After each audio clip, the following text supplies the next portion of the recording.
Hello guys, welcome to KVPO channel. ನಾನು ಆಶಿಕ್. ನಾನು ಇವತ್ತು ಈ ವಿಡಿಯೋ ಮಾಡೋಕೆ ಹೊರಟಿರ್ಲಿಲ್ಲ. ಯಾಕೆ ಅಂತಂದ್ರೆ ಡಿಬೋಸ್ ಅವರು ಆಲ್ರೆಡಿ ತುಂಬಾ ಲೈನ್ಅಪ್ಸ್ ಬಗ್ಗೆನೇ ಮಾತಾಡೋದು ತುಂಬಾ ಬಾಕಿ ಇತ್ತು, ಪೆಂಡಿಂಗ್ ಇತ್ತು. ಇದ್ರ ಬಗ್ಗೆ ಒಂದು ಸಪರೇಟ್ ವಿಡಿಯೋ ಮಾಡಬೇಕಾಗಿತ್ತು. ಅದಕ್ಕೂ ಮುಂಚೆ ಬೇರೆ ವಿಡಿಯೋಸ್ಗಳು ಪೆಂಡಿಂಗ್ ಇತ್ತು, ಅದು ಡಿಬೋಸ್ ಅವ್ರದೇ ಆಗಿತ್ತು. ಹಾಗಿರ್ಬೇಕಾದ್ರೆ ಈ ವಿಡಿಯೋ ಸಡನ್ ಆಗಿ ಬರೋದಕ್ಕೆ ರೀಸನ್ ಡಿಮ್ಯಾಂಡಿಂಗ್ ಆಗಿರೋದ್ರಿಂದ. ಫೋಟೋ ವೈರಲ್ ಹೋಗ್ತಾ ಇದೆ, ಹೀಗೆ ನೀವು ನೋಡ್ತಿದ್ರಲ್ಲ, ಈ ಫೋಟೋ ವೈರಲ್ ಹೋಗ್ತಾ ಇದೆ. ತುಂಬಾನೇ ಪ್ರೊಡಕ್ಷನ್ ಇಂದು ಪೆಂಡಿಂಗ್ ಇತ್ತು. ಇದನ್ನೆಲ್ಲ ಒಟ್ಟಿಗೆ ಎಕ್ಸ್ಪ್ಲೈನ್ ಮಾಡೋಣ ಅಂತಾನೆ ಇದ್ದೆ. ಲೈನ್ಅಪ್ಸ್ ನ ಸಪರೇಟ್ ವಿಡಿಯೋ ಮಾಡ್ಬೇಕಂತಿದ್ದೆ, ಆದ್ರೆ ಈಗ ಇದ್ರ ಬಗ್ಗೆ ಮಾತಾಡೋದು ತುಂಬಾ ಇಂಪಾರ್ಟೆಂಟ್ ಆಗಿದೆ. ಸೊ ಗೈಸ್, ಅದನ್ನೆಲ್ಲ ಮಾಡಿದೆ. ನಮ್ಮಲ್ಲಿ ಕಾಡ್ತಿರುವಂತ ಕಟ್ಟಕಡೆಯ ಪ್ರಶ್ನೆ ಏನಂತಂದ್ರೆ, ಡಿಬೋಸ್ ಈ ಕ್ಯಾರೆಕ್ಟರ್ ಅಲ್ಲಿ ಯಾವ ಕ್ಯಾರೆಕ್ಟರ್ ನ ಪ್ಲೇ ಮಾಡೋಕೆ ಹೊರಟಿದ್ದಾರೆ ಅಂತ ಹೇಳ್ಬಿಟ್ಟು. ಪ್ರೊಡಕ್ಷನ್ ನಂಬರ್ 3 ರಾಘವೇಂದ್ರ ಹೆಗಡೆ ಜಗ್ಗು ದಾದಾ ಸಿನಿಮಾ ನೋಡಿದ್ರೆ ನಿಮ್ಗೆ ಗೊತ್ತಾಗುತ್ತೆ. ಈ ಕಾಂಬಿನೇಷನ್ ನನಗೆ ತುಂಬಾನೇ ಇಷ್ಟ ಆಗಿತ್ತು. ಯಾರಿಗೆ ಇಷ್ಟ ಆಗಿತ್ತು ಈ ಸಿನಿಮಾ? ನನಗೆ ಅದು ಬೇಡದೇ ಇರೋ ಒಂದು ವಿಷಯ. ಯಾಕೆಂದ್ರೆ ಫಸ್ಟ್ ಟೈಮ್ ನಾನು ಡಿಬೋಸ್ ಅವ್ರನ್ನ ಒಂದು ಮಾಸ್ ಅಂಡ್ ಕ್ಲಾಸ್ ಅಂಡ್ ಒಂದು ಕಾಮಿಕ್ ರೀತಿಲಿ, ಒಂದು ಕಾಮಿಡಿಯ ಕಂಪ್ಲೀಟ್ ಒಂದು ಪ್ಯಾಕೇಜ್ ಆಗಿ ಒಂದು ಸಿನಿಮಾನ ನಾನು ಎಂಜಾಯ್ ಮಾಡಿರುವಂತದ್ದು ಜಗ್ಗುದಾಗ್ದ ಆಗಿತ್ತು.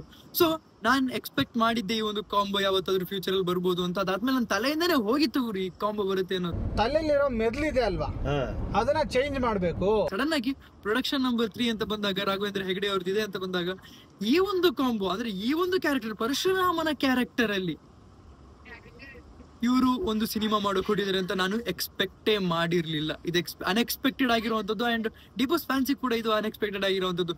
ನಾನು ಯಾವಾಗ ರಾಜವೀರ ಮದಕರಿ ನಾಯಕ ಬರಲ್ಲ ಕಂಡ್ರು ಅಂತ ಹೇಳಿದಾಗ್ಲೇ ನಾನೇ ಹೇಳೋದಕ್ಕೆ ದುಃಖ ಪಡ್ತಿದ್ದೆ. ಅಫ್ಕೋರ್ಸ್ ಆ ಒಂದು ಪ್ರಾಜೆಕ್ಟ್ ಬರಲ್ಲ, ಅದು ಡಿಬೋಸ್ ಅವರೇ ಕನ್ಫರ್ಮ್ ಮಾಡಿ ಅವ್ರ ಬಾಯಿಂದನೇ ಹೇಳಿದ್ರು. ರಾಜವೀರ ಮದಕರಿ ನಾಯಕ ಅದೊಂದು ತುಂಬಾನೇ ಇಂಪಾರ್ಟೆಂಟ್ ಆಗಿತ್ತು, ಆ ಒಂದು ಕ್ಯಾರೆಕ್ಟರ್ ಪ್ಲೇ ಮಾಡೋದು. ಆದ್ರೆ ಅದು ತುಂಬಾನೇ ಟೆಕ್ನಿಕಲ್ ಪ್ರಾಬ್ಲಮ್ಸ್ ಇಂದ ಅದು ಮಾಡ್ಲಿಲ್ಲ, ಅಥವಾ ಏನ್ ಪ್ರೊಡ್ಯೂಸರ್ಸ್ ಅದು ಇದು ಒಂದು ಪ್ರೊಡಕ್ಷನ್ ಹೌಸ್ ಇದೆಲ್ಲ ಪ್ರಾಬ್ಲಮ್ ಆಗಿರೋದ್ರಿಂದ ಅದು ಮಾಡಕ್ಕೆ ಹೋಗ್ಲಿಲ್ಲ. ಆ ಪ್ರಾಜೆಕ್ಟ್ ನ ಬಿಟ್ಟು ಹಾಕಿದ್ರು. ಯಾಕಾಗಿದೆ ಇದಕ್ಕೆಲ್ಲ ಕಾಲ ಕೂಡ ಬಂದಿದೆ ಅಂತಾನೆ ಹೇಳ್ಬೋದು. ಕನ್ಫರ್ಮ್ ಆಗಿರೋ ಪ್ರಾಜೆಕ್ಟ್ ಅಂತಾನು ಕೂಡ ಹೇಳ್ಬೋದು. ಅಂಡ್ ಆ ವೈರಲ್ ಆಗ್ತಿರೋಂತ ನೀವೇನ್ ಫೋಟೋ ಏನ್ ನೋಡ್ತಿದ್ರಲ್ಲ, ಅದು ಅಪ್ಕಮಿಂಗ್ ಡೇಸ್ ಅಲ್ಲಿ ಕೂಡ ಅನೌನ್ಸ್ಮೆಂಟ್ ಕೂಡ ಮಾಡಬಹುದು. ಆದ್ರೆ ಅಪ್ಕಮಿಂಗ್ ಲೈನ್ಅಪ್ಸ್ ಏನಿದೆ ಅದನ್ನ ಎಂಟೈರ್ ವಿಡಿಯೋದಲ್ಲಿ ಹೇಳಿದಾಗ್ಲೇ ನಾನು ಕನ್ಫರ್ಮ್ ಆಗಿ ಹೇಳ್ತೀನಿ ಯಾವಾಗ ಏನೋ ವಿಷಯ ಅಂತ. ಆದ್ರೆ ಈಗ ಇರುವಂತದ್ದು ಪರಶುರಾಮನ ಕ್ಯಾರೆಕ್ಟರ್. ನಾನು ಇದನ್ನ ನನ್ನ ಎಲ್ಲಾ ಇನ್ಸ್ಟಾಗ್ರಾಮ್ ಪೇಜ್ ಇಂದನು, ಎಲ್ಲಾ ಡಿಬೋಸ್ ಫ್ಯಾನ್ಸ್ ಅಫಿಷಿಯಲ್ ಟೀಮ್ ಕಡೆಯಿಂದ ನಿಮಗೆ ಗೊತ್ತು, ನನ್ನ ಸ್ಟೋರಿ ಮೆನ್ಷನ್ ಮಾಡಿದ್ರು. ಡಿ ಕಂಪನಿಯಲ್ಲೇನೆ ನೀವು ಒಂದು ವಿಡಿಯೋದಲ್ಲಿ ರೀಲ್ಸ್ ಅಲ್ಲಿ ನೋಡಿದ್ರೆ ಅವ್ರು ಮೆನ್ಷನ್ ಮಾಡಿದ್ರು.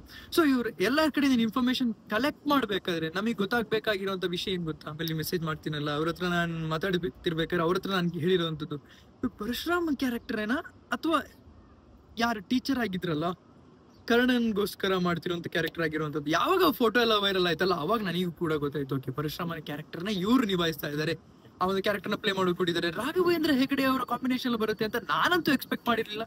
ನೀವೇನಾದ್ರೂ ಎಕ್ಸ್ಪೆಕ್ಟ್ ಮಾಡಿದ್ರೆ ದಯವಿಟ್ಟು ಕಮೆಂಟ್ ಸೆಕ್ಷನ್ ತಿಳಿಸಿ. ಇದಿಷ್ಟು ನನಗೆ ಹೇಳಕ್ಕಿದ್ದು ಈ ವಿಡಿಯೋದಲ್ಲಿ. ನೀವೇನಾದ್ರೂ ದಯವಿಟ್ಟು ಕಮೆಂಟ್ ಸೆಕ್ಷನ್ ತಿಳಿಸಿ ಅಂತ ಹೇಳ್ತೇವೆ. ಇಷ್ಟು ನೀವು ಎಲ್ಲ ಕಲೆಕ್ಟ್ ಮಾಡಿ, ಶೇರ್ ಮಾಡಿ, ಚಾನಲ್ ಸಬ್ಸ್ಕ್ರೈಬ್ ಆಗಿದ್ರೆ subscribe. Keep watching. Love you all. Piece.